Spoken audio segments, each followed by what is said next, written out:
Ketika kita gagal bayar di pinjol, tidak ada yang bisa mengancam keselamatan kita kecuali diri kita sendiri. Ya, penagihan dari DCWA pinjol, kunjungan DC lapangan, itu tidak bisa menyakiti kita. Oke, karena salah satu prinsip dari pinjol itu uang tanpa jaminan, ya, pinjaman tanpa jaminan.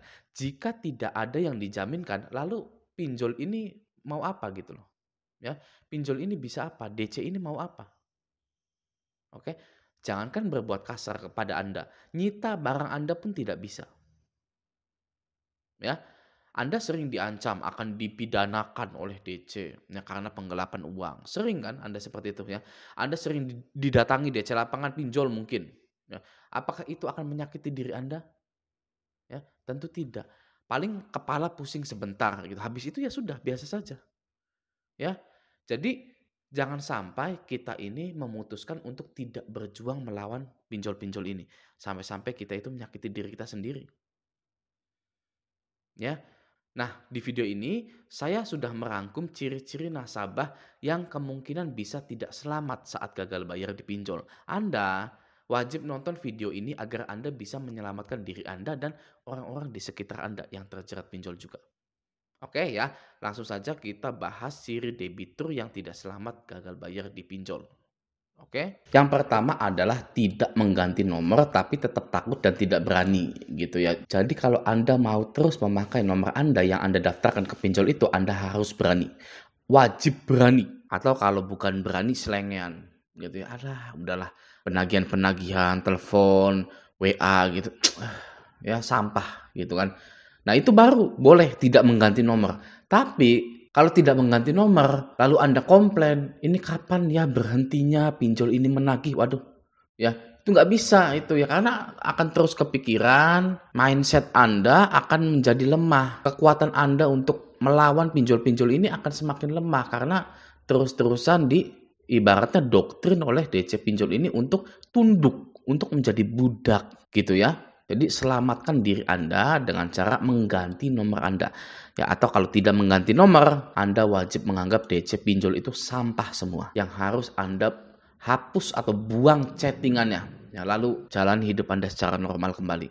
Oke, ya itu yang pertama. Yang kedua, pesan penagihan sampai ke handphone Anda. Ya, yang artinya adalah masih checklist 2, masih centang 2, bahkan hijau. Ketahuan Anda itu membaca pesan penagihan dari DC-DC tersebut.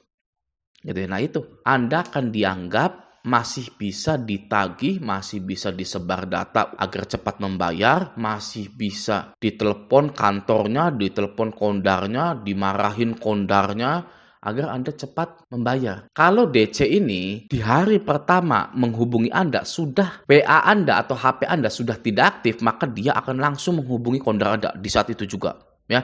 Jika kondarnya tidak aktif atau mengaku tidak kenal, mereka akan menganggap Anda adalah pro player pinjol ya, atau pro player gal buyers. Gitu. Wah ini sudah pro ini, ya, udah nggak bisa ketagih. Oke, kalau Anda sudah dicap tidak bisa ketagih, maka hutang Anda cepat atau lambat akan segera auto lunas, otomatis lunas sendiri. Ya, karena pinjol tidak tahu keberadaan Anda, tidak tahu status Anda, tidak bisa diusahakan juga untuk ditagih, namun tingkat gagal bayar di perusahaan pinjol itu tinggi, yang mana akan disanksi oleh OJK jika tinggi. Maka dari itu, pinjaman Anda akan segera auto lunas. Jika pesan penagihan ini tidak pernah sampai ke handphone Anda, langsung checklist 1. Ya, tidak bisa ditelepon juga. Gitu. Oke, lanjut nomor 3. Balas pesan penagihan dan kalah debat. Ya, sudah membalas ya. Andanya kalah debat lagi. Nanti pikiran ini gimana, itu gimana gitu kan. Kita kan semua ini terutama laki-laki itu kan pengen selalu menang gitu ya. Di game Mobile Legends kita pengen menang. Game Point Blank kita pengen menang ya. Dapetin cewek itu pengen menang. Gimana bisa jika Anda yang bekerja atau mempunyai aktivitas tiba-tiba ingin melawan DC yang pekerjaannya itu menagih, yang sudah mempunyai senjata-senjata untuk melawan Anda. Ya, kecuali Anda membalas pesan penagihan tersebut dengan maksud tujuan bercanda. Nah, jika Anda menang debat, nih ya, ada kalah debat dan menang debat juga, Anda kemungkinan bisa dikirim GoFood, GrabFood, ShopeeFood, dan lain-lain. DC ini sudah tahu Anda tidak mau bayar, maka dari itu mereka mengerjai Anda. Ya, sehari bisa 5 kali, besoknya juga dikirim lagi. Kan sudah ada kasusnya seperti itu. Ya, jika Anda itu menang debat, oke, orang yang dikirim GoFood, GrabFood dan lain-lain itu pasti menang debat. Ya, DC-nya itu ngerasa terhina, merasa kalah. Ya, maka dari itu jangan pernah membalas pesan penagihan. Oke, lanjut nomor 4, menjanjikan pembayaran. Nah, ini nama Anda akan di stabilo hijau dan selama beberapa bulan Anda akan ditagih terus-terusan. Karena Anda menjanjikan pembayaran, terkecuali Anda ngebohongin DC tersebut. Oh iya, saya akan bayar jam 12. Seperti saya juga dulu seperti itu. Ya, mau ngerjain DC. Saya bayar jam 12 siang. Tunggu ya. Ya udah oke, Pak. Nanti Mas jam 1 deh gitu ya. Lalu sudah jam 1, nanti Mas jam 2. Ya, udah jam 2. Nanti Mas jam 3 terus saja gitu ya. Itu saya ngerjain DC, pernah seperti itu. Ya. Nah, tapi kalau Anda tidak berani ngerjain DC dan lain-lain, jangan pernah menjanjikan pembayaran kepada DC WA maupun DC lapangan karena Anda akan terus-terusan dihantemi ibaratnya, digebugin terus oleh DC tersebut. Oke? Selanjutnya nomor 5, bayar perpanjangan dulu. Ya, bayar denda dulu, lalu bayar bunga dulu. Nah, ini yang jadi malapetaka dalam hidup Anda yang tidak akan bisa selamat. Ya, ciri debitur yang pasti tidak akan selamat adalah bayar perpanjangan, bayar denda, bayar bunga dulu. Bayar-bayar seperti ini tidak akan mengurangi hutang pokok Anda. Oke, selanjutnya mendengarkan saran DC. Nah, mendengarkan saran DC itu ya tadi, Bapak harus perpanjang dulu, Pak. Ya, nggak ada duit Mas, sayanya Mas. Ya sudah, jual aja TV-nya gimana, Pak? Wah, iya ya. Ya sudah, oke, saya nanti jual dulu deh. Gitu kan. Saya nggak ada nih TV-nya nih, ya kan. Apalagi kurang nih. Saya masih punya ayam, gitu kan. Saya jual ayam dulu ya. Ya boleh Pak, silakan gitu kan. Itu mendengarkan saran DC yang sangat konyol sekali ya. Nah, ada lagi DC ini pasti menyuruh Anda untuk pinjol ke aplikasi yang lain. Ya.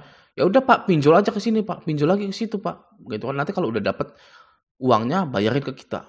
Itu ya. Nah, itu sangat tidak benar ya dan tidak boleh dilakukan. Oke, jadi jangan mendengarkan saran DC. Ya, DC lapangan juga nggak perlu. Ya. DC lapangan, Pak, nanti saya 2 minggu lagi akan datang ke sini Pak, kalau belum bayar ya sudah datang saja gitu. Nggak apa-apa, saya nggak ada uang, silakan saja gitu. Oke. Nomor 7, minjol lagi atau gestun untuk bayar utang, kali lubang tutup lubang. Nah, ini adalah ciri debitur yang tidak selamat. Dalam kepanikannya minjol lagi, gestun untuk bayar utang, kali lubang tutup lubang gitu. Bahkan ada yang lebih parah, KD BPKB, KD sertifikat tanah, ke KUR, ya, kredit usaha rakyat untuk bayar pinjol. Ya, KUR-nya nggak kebayar, leasingnya nggak kebayar, ditarik semua, pinjolnya galbay juga. Waduh, ya, enak itu ya. Ya, tapi masih mending sih Anda tidak mengakhiri hidup Anda. Ya, walaupun misalkan itu sudah terjadi kepada Anda, gitu ya. Mending ya Anda tidak mengakhiri hidup Anda, ya, dan jangan pernah mengakhiri hidup Anda. Oke, Anda masih bisa mendapatkan harta-harta tersebut. Ya, insya Allah. Oke ya, nomor 8, sosial media nama asli, banyak foto pribadi, keluarga, dan tidak diprivat. Nah, ini sangat berbahaya sekali ya. DC pinjol legal ini sekarang seperti ilegal penagihannya. Mereka sudah masuk ke sosial media tanpa mencantumkan nama dari pinjolnya. Ya, misalkan Anda galbay di Ada Pundi atau Ada Kami gitu ya. Lalu di Indodana juga, Kredivo juga gitu kan. Nah, DC ini akan mempermalukan Anda di sosial media tanpa menyebutkan nama aplikasinya. Gitu ya. Maka dari itu, sosial media jangan nama asli, jangan banyak foto pribadi atau hapus semua, kunci sosial media Anda. Kalau bisa bikin lagi aja yang ininya dihapus gitu. Oke. Selanjutnya nomor 9, kondar yang menanggapi dan memberikan janji gitu. Nah, kondar ini Anda jelaskan, silahkan kepada kondar. Jangan pernah mengaku bahwa kenal dengan Anda. Gitu, itu sudah beres kok seperti itu. Oke. Nomor 10, memohon DC agar tidak dikunjungi oleh DC lapangan atau agar DC jangan telepon kantor gitu. Jadi kelihatan lemahnya Anda itu. Ya, nah ini kelemahannya di sini ya. Dia tidak mau dikunjungi oleh DC lapangan atau dia ini tidak mau ditelepon kantornya. Makanya cepetan bayar. jam 12 ini, jam 1 ini, kalau nggak akan saya maki-maki kantor Anda, atau akan kami turunkan 5 orang DC lapangan, kan kami buat ribut di lingkungan Anda gitu. Wah, gitu ya. Jadi DC ini pegang kuncinya Anda gitu ya. Lalu apa Bang yang harus dilakukan? Ya jangan menanggapi. Ya kita jadi misterius saja gitu ya. Jangan sampai DC ini tahu kita gitu. Oke, selanjutnya nomor 11 masih login ke aplikasi. Nah, dalam sistem pinjol itu para DC-DC ini bisa tahu bahwa kita ini kapan terakhir kali login gitu ya. Kalau Anda masih login sekarang ini gitu ya, masih buka aplikasi, DC akan menganggap Anda itu masih ingin membayar gitu ya. Karena masih ngecek-ngecek berapa nih bunganya, itunya berapa. Nanti akan masif penagihan Anda. Yang nomor 12 bayar pinjolnya sendiri gitu ya. Nah, ini adalah kesalahan. Oke. Kok bisa Bang kesalahan bayar pinjol? Bisa ya. Karena ketika Anda bayar pinjol, Anda akan minjol lagi ya. Terus-terusan seperti itu sampai harta Anda habis ya, pinjolnya tetap nggak bisa kebayar. Jadi nanti Anda nol besar. Tidak punya harta, pinjol pun sudah galbay.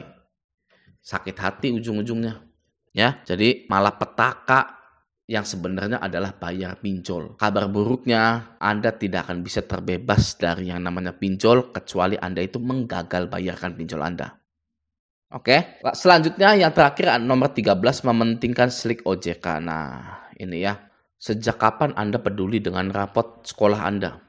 SD mungkin masih gitu, SD, SMP udah agak-agak gimana gitu. SMA, waduh, udah nggak tahu lah gitu. Kuliah, ya kuliah kan di IPK-nya gitu kan ya. Sejak kapan Anda itu mementingkan rapot nilai Anda? Ya, saya yakin sejak dari dulu kala Anda itu sudah tidak mementingkan nilai-nilai mata pelajaran Anda itu. Ya. Nah, sama juga dengan di slik OJK ini. Gitu. Anda tidak perlu mementingkan nilai rapot Anda, kredit Anda di slik OJK itu. Ya, bodoh amat mau kol 5, kol 4, kol 3, kol 2, kol 1. Ya, tidak peduli. Yang penting saya berhenti minjol. Oke, jadi jangan pernah mementingkan slik OJK. Nah, itulah ciri-ciri debitur yang tidak selamat galbay di pinjol. Oke, semoga Anda bisa memahami hal ini dan juga bisa membantu teman-teman yang sedang gagal bayar di pinjaman online. Oke ya, nah semoga video ini bermanfaat. Sampai jumpa di video selanjutnya.